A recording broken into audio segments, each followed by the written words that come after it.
Hello everybody, this is Boji He. Welcome back to my channel, and today I want to talk about goal setting because we're at the year end right now and it's a trendy thing.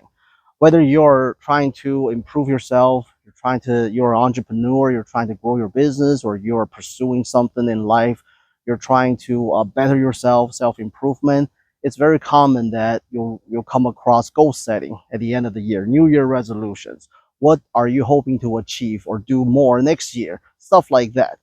And also, if you have a history of setting goals, become ambitious when you're setting the goals, but later on fail the goals, like I have for many, many years, this is a time where you can get very uncomfortable because are you really going to set another goal again and knowing that it's going to be difficult to achieve, right? And that's why I want to talk about goal setting.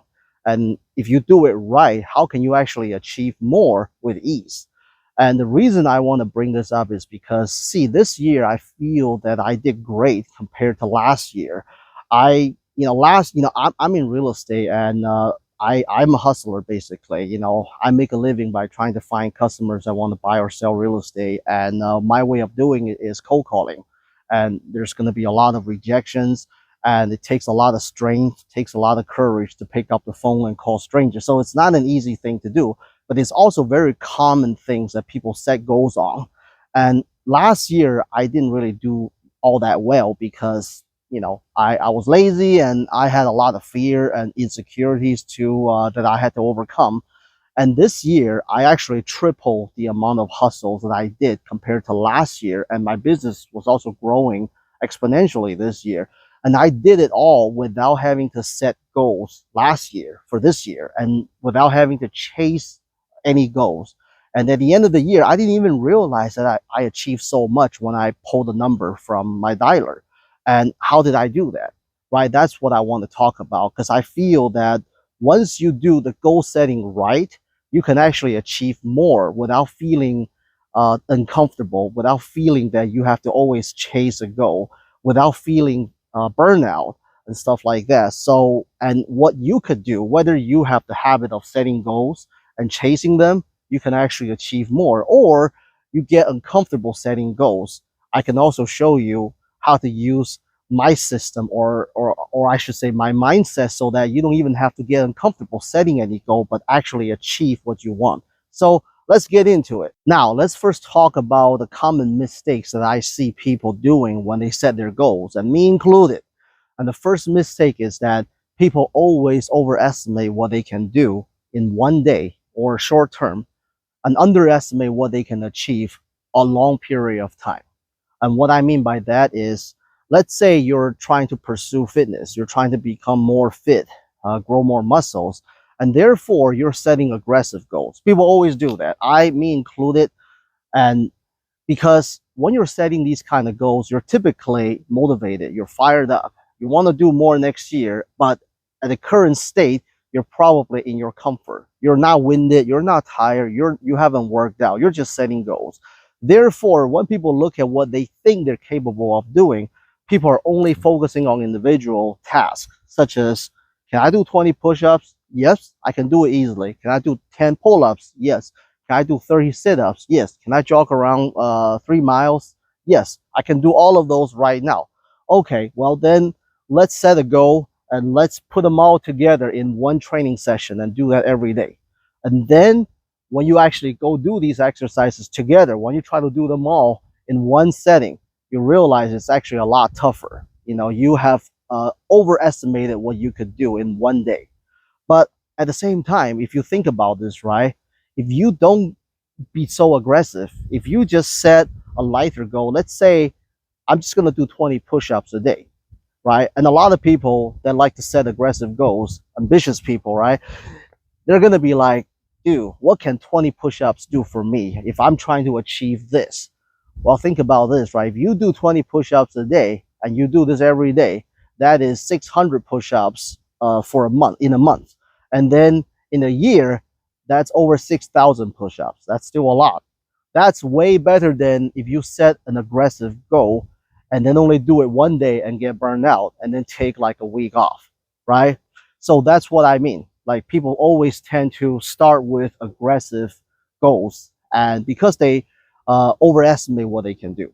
And then they feel like by not putting everything on one plate, they're not going to achieve what they want.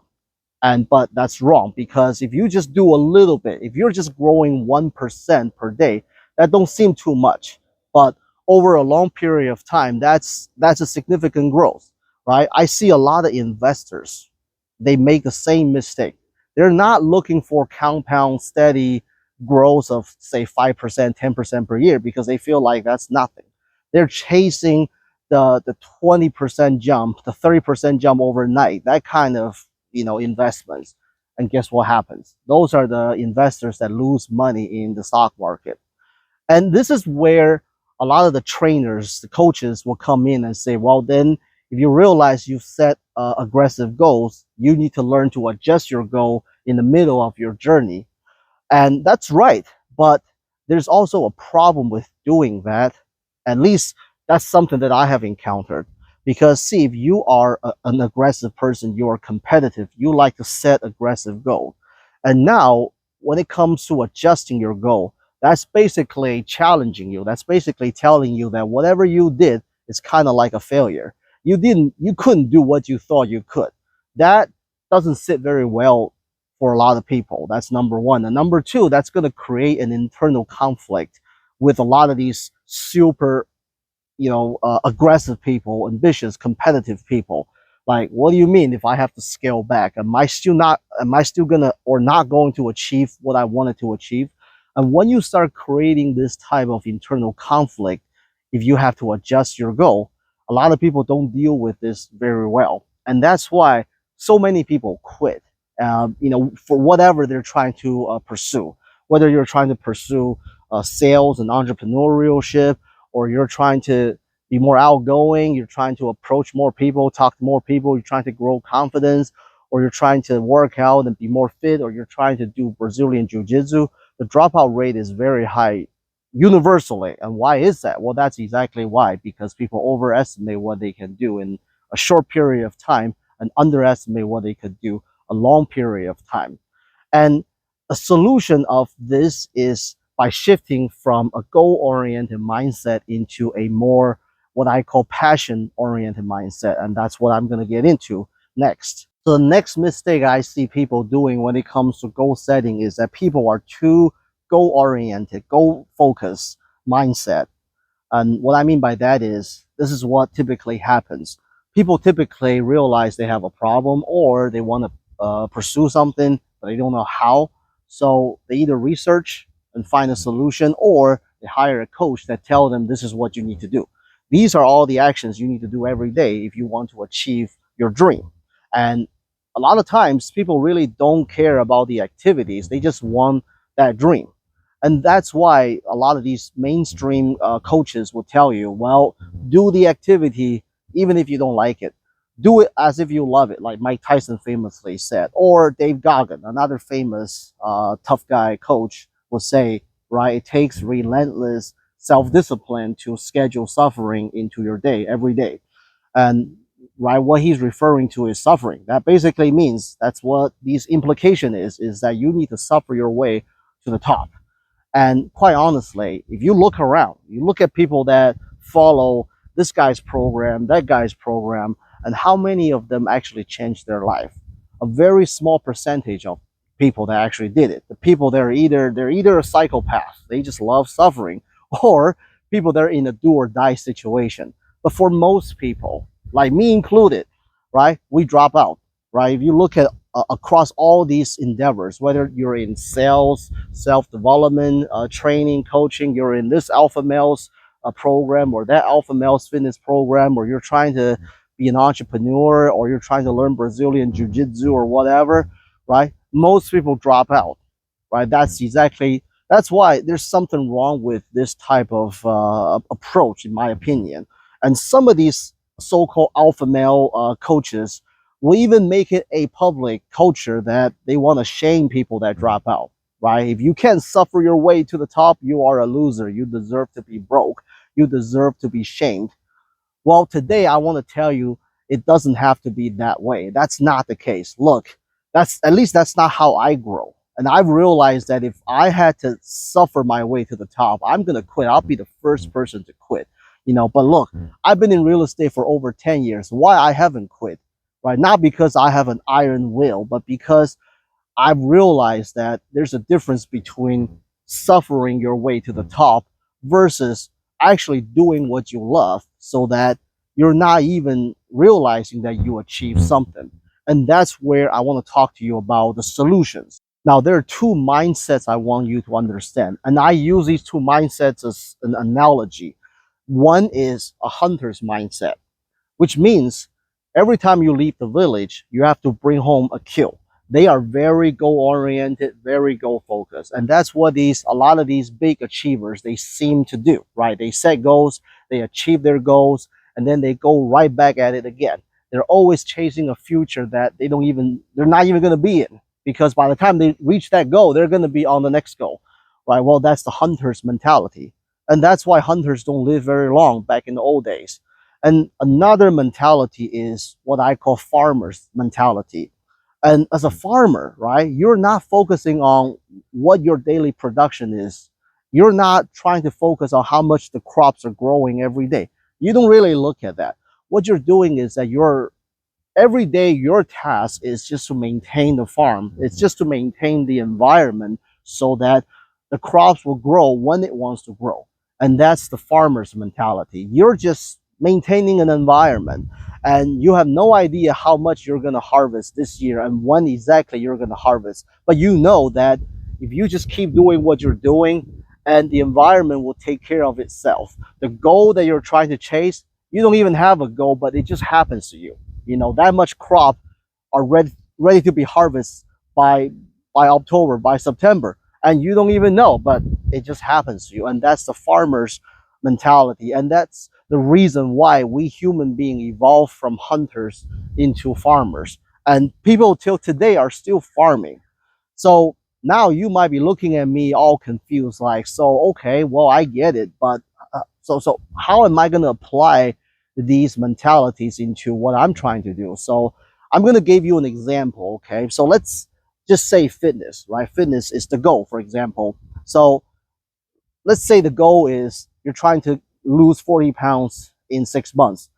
So that's a specific goal, but if you are having a hunter's mentality and you hire a coach, and guess what the coach is going to tell you? Well, you need to do these exercises, right? You need to jog, you need to do cardio, you need to do weights, you need to do push-ups, all of these, stack them up, right? And then you need to eat clean. You need to eat a specific diet. You need to drink more water. You need to go to bed. You need to weigh your food. You need to count your macro every day. You need to do all of that. And maybe one day as a cheat day, but that's it. So that's a goal specific mentality. And if you've done something like that right at the beginning when you have very, very little fitness experience, you're probably going to quit, or you're going to be suffering. So by the time you achieve that 40-pound weight drop, then you're either going to set the next goal, or you're going to revert back. You're going to gain that 40-pound back when you stop doing all these things because you achieve that goal. So that's exactly what a hunter's mentality is. But let's say you are a farmer's mentality. What would a farmer do when it comes to this specific goal? Well, what farmers do is that they will set a high level goal in that direction that they want to go. So I want to lose weight. 40-pound, fine. 50-pound, that's okay. 30-pound, I'll take it. But the general goal is I'm going to lose weight. But they don't have any specific goals of having to do 20 push-ups a day, 50 sit-ups a day, jogging 3 miles, and doing a bunch of bicycling, and then have to give up on all my favorite food or whatever and start eating salad and soup. They don't have that going on their daily action planning. What they'll do is that they'll just make sure that they show up and work out. That's all they ever wanted to do. So as long as I show up and do as much as I can and make sure that I show up, and if I keep at it, 6 months down the road, I'm going to get something. I'm going to gain something, right? I am going to lose weight. I am going to grow some more muscle because I am showing up. So the farmer, all they have to do is making sure that they show up. And so the question becomes, if they don't like the activity that they're doing, they just want the result. How can they show up every day? Like Dave Goggins said, how can you actually schedule suffering in your day?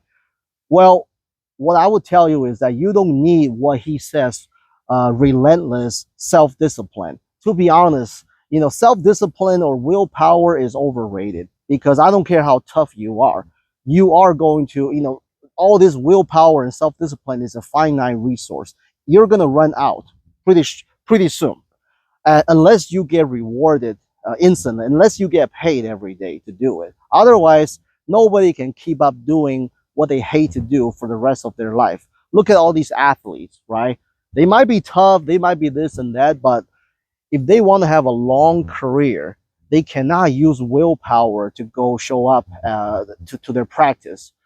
They're going to use willpower to push themselves before a competition. If you're a fighter, you're preparing for a fight, you're in a fight camp, sure.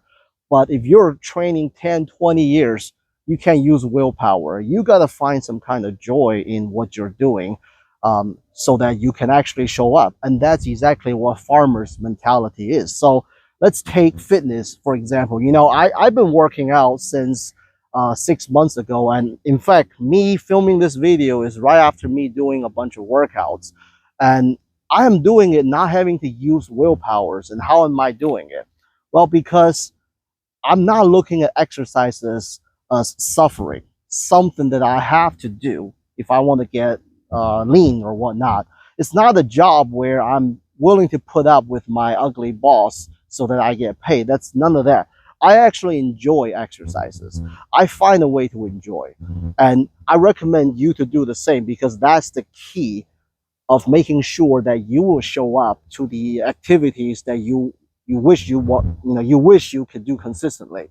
So if we take exercise, for instance, if you don't like exercises, you don't like to move around, what can you do every day so that you actually start loving to move around and do your exercises? That would be the things that you should focus on everyday task, not the actual exercises. So instead of, let's say, doing all these exercises every day that your coaches told you and you hate it, if you find yourself hating to do these exercises and having to force yourself to do these exercises, then I want your daily goal to change to what activities can you do so that you can actually change the way you look at these exercises, from suffering and pain and having to do it to I chose to do these exercises because I actually like it. Now, I'm just gonna give you some ideas.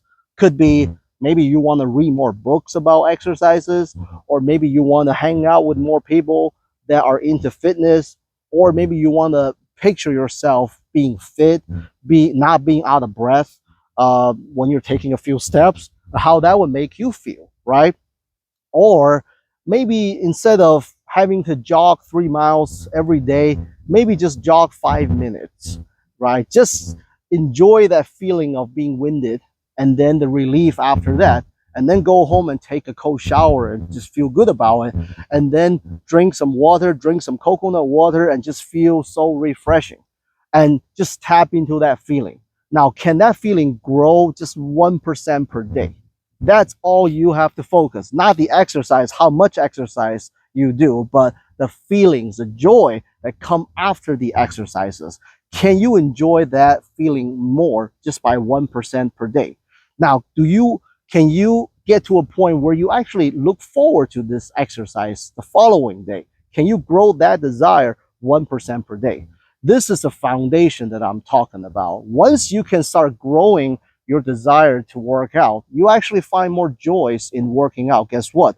You are going to want to show up and do the exercises every day. And after the exercise, you're going to want to eat clean. You're going to want to drink water instead of your soda or your beer. And you're going to want to eat salad.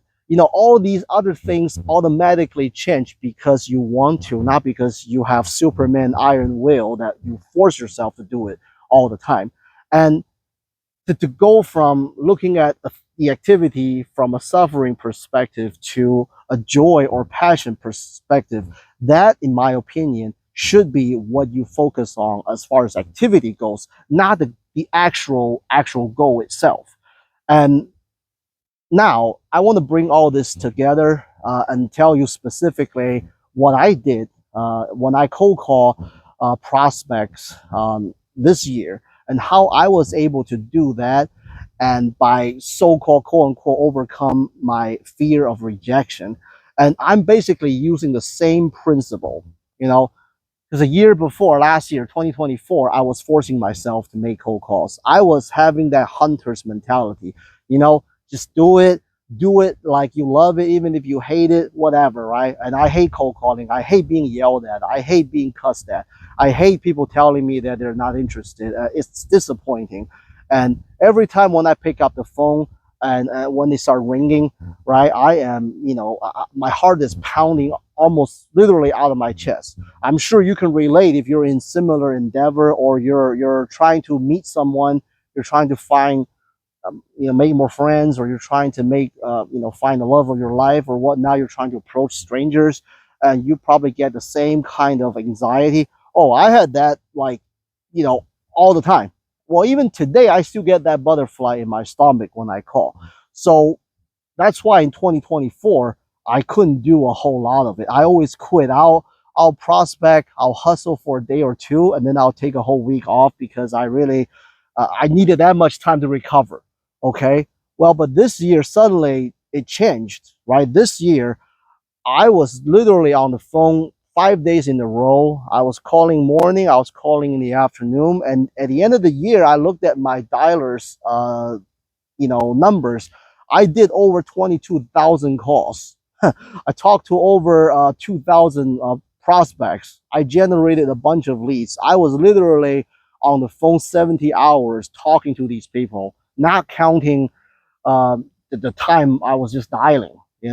It's amazing. How was I able to do that? Well, here's the thing. I shifted from a hunter's mentality to a farmer's mentality. I was actually focusing on finding joys from cold calling rather than actually pushing for the specific number. Like, you need to make 20 contacts a day. You need to do 3 hours on the phone. None of that. I had none of that as my goal. My only goal in this year was, let me just do it in such a way and see if I can fall in love with the activity just by 1% per day. And that's exactly what I did. And how was I able to find reasons to love the activity? Well, I had to change my approach. I had to change my dialogue. I had to change the way I talk to people. And what I'm looking for is not a business or immediate, transaction. What I'm looking for is to provide values and see if people would appreciate me providing values. And I'll tell you, a lot of people are nice and polite. They actually appreciate that I call. And a lot of people even say, thank you for calling, but we're not interested. And I focus on the fact that they say thank you, you know, and I don't care if it's a polite thank you or a real genuine thank you, doesn't matter. But at least these are the things that actually make me want to do the activities more, because I feel, oh, I am actually providing value. I actually enjoyed it. I actually enjoy having a good conversation with someone. I actually enjoy making that person's day a little bit better by making such call. And the ones that cuss me out, the ones that hang up on me, the ones that tell me to go do something nasty to myself, yeah, that happens. That will always happen. And I learned to overlook those people and only focus on the people that actually make me, that actually appreciate me calling. And these are the reason that I focus on making myself actually fall in love with the activity more, so that I actually look forward to making these kind of calls the following day, rather than having to drag myself and saying, oh, it's that time of the day again, I gotta do it again, right? And that's exactly why I was able to do it every day, because I wanted to. And then at the end of the year, when I look at the number, I was surprised to see that, oh, I actually triple the amount of hustle I did compared to the previous year with only half of the year, because I only started adopting this mindset around summer this year. So, and now speaking of goal setting next year, I'll tell you what kind of goal that I would set for next year. Let's say my focus is still on real estate. My focus is still making cold calls and hustling and doing all these kind of things. My only goal really is, what can I do so that I can show up every day and make the dial? I don't care if it's 1 hour, half an hour, 3 hours.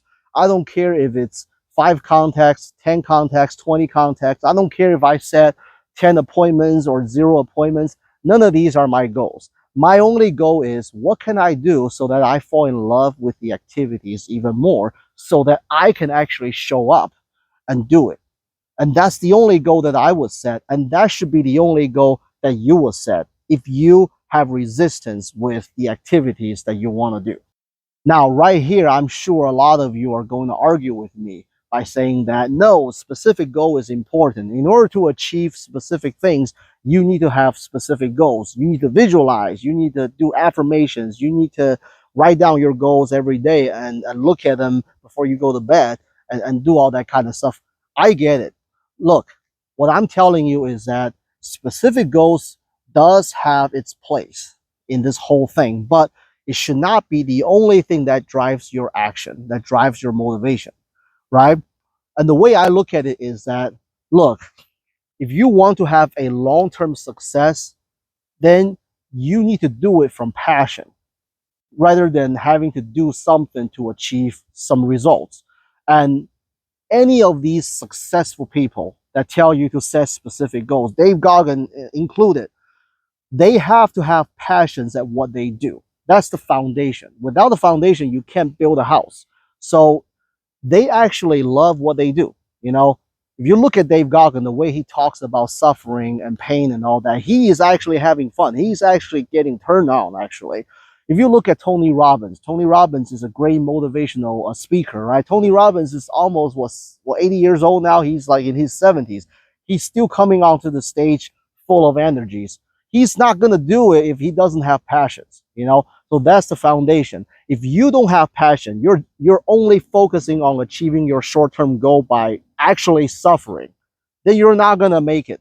You know, Tony Robbins, Dave Goggin, and any of these successful athletes, they're not suffering when they look like they're suffering. They're actually having fun.